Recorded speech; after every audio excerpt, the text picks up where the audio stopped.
आप जानते हैं 93% ट्रेडर मार्केट में पैसा खो देते हैं। गलती मार्केट की नहीं होती, गलती हमारे माइंडसेट की होती है।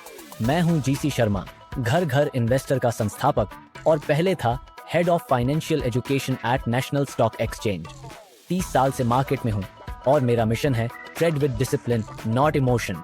स्वागत है आपका बाउंस बैक ट्रेडर में, भारत के ट्रेडर के लिए एक मुफ्त यूट्यूब लर्निंग सीरीज जहां हम सीखेंगे कैसे हर लॉस को लेसन बनाया जाए। सोचो, एक ड्राइवर गाड़ी चलाता है बिना स्टीयरिंग पकड़े, गाड़ी कहां जाएगी? सीधा एक्सीडेंट की तरफ। वैसे ही ट्रेडिंग में अगर आपकी भावनाएं डर, लालच और आशा स्टीयरिंग व्हील पकड़ लें तो नतीजा वही होगा, क्रैश। और दोस्तों, सबसे ज्यादा ट्रेडर्स इसी वजह से हारते हैं, क्योंकि स्टीयरिंग उनके दिमाग के लॉजिक के पास नहीं, उनके इमोशंस के पास होता है। ट्रेडिंग में सफलता पाने के लिए जरूरी है कि भावनाओं पर नियंत्रण किया जाए, वरना गाड़ी हमेशा खाई में ही जाएगी। बहुत व्यापारी सोचते हैं कि उनका सबसे बड़ा दुश्मन बाजार है, लेकिन असली दुश्मन उनके अंदर छुपा है, भय, लालच और आशा।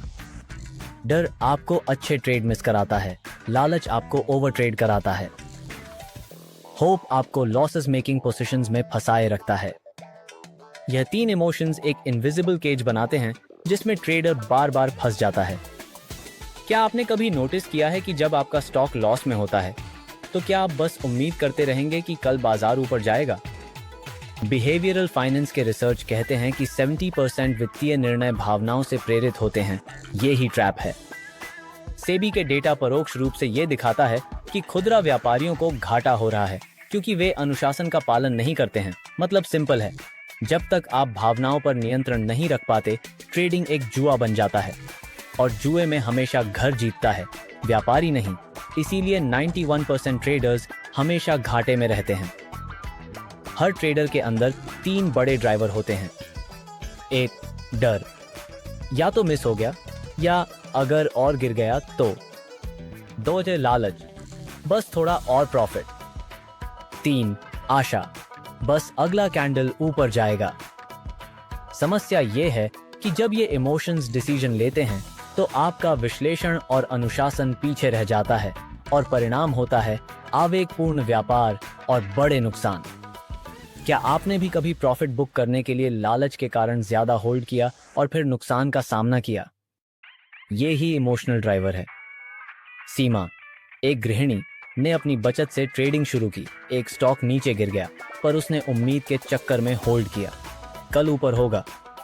परिणाम, उसकी बचत आधी हो गई। दूसरे तरफ राज, एक आईटी प्रोफेशनल, प्रॉफिट में था पर लालच से और होल्ड करता गया। स्टॉक रिवर्स हो गया और प्रॉफिट लॉस में बदल गया। अमन, एक कॉलेज छात्र, उसने एक स्टॉक को जल्दी बेच दिया क्योंकि उससे डर था और गिर जाएगा। स्टॉक अगले दिन डबल हो गया। तीनों के केस में अपराधी था भावना, जो उनके फैसले ड्राइव कर रहा था। दोस्तों, भावनाओं को हटाना संभव नहीं है। हम इंसान हैं, रोबोट नहीं। लेकिन सफल व्यापारियों का फर्क ये है कि वो अपनी भावनाओं को पहचान कर नियंत्रण करते हैं। एक सरल व्यायाम करके देखो। अपने अंतिम 3 ट्रेड लिखो और नोट करो, किस भावना ने आपका निर्णय ड्राइव किया, भय, लालच या आशा। ये छोटी सी सेल्फ रिफ्लेक्शन एक्सरसाइज आपको दिखाएगी कि आपके अंदर का असली ड्राइवर कौन है, और जब आप अपने ड्राइवर को पहचानते हो तभी आप उसे नियंत्रित कर सकते हैं। ट्रेडिंग के स्टीयरिंग व्हील को हमेशा लॉजिक के हाथ में दो, भावनाओं के नहीं। ट्रेडिंग का फाउंडेशन है इमोशनल कंट्रोल। अपने नुकसान के पीछे कौन सा इमोशन था, उसे पहचानो। तर्क को अपना स्टीयरिंग व्हील बनाओ, भावनाओं को नहीं। जब आपको पता चल जाता है कि आपके निर्णयों ने किस भावना को प्रेरित किया है, तभी आप उसे तोड़ पाते हैं। अगला पाठ दिखाएगा कि कैसे व्यवस्थित रूप से भावनाओं को तर्क में बदला जा सकता है। याद रखो, बाजार का असली दुश्मन बाहर नहीं, अंदर है। आपने बाउंस बैक ट्रेडर का एक और लेसन पूरा किया। याद रखिए, trade with discipline not emotion. Channel को सब्सक्राइब कीजिए, नीचे अपने कमेंट दीजिए और अगले वीडियो में मिलते हैं। आइए इस कहानी को बदलते हैं।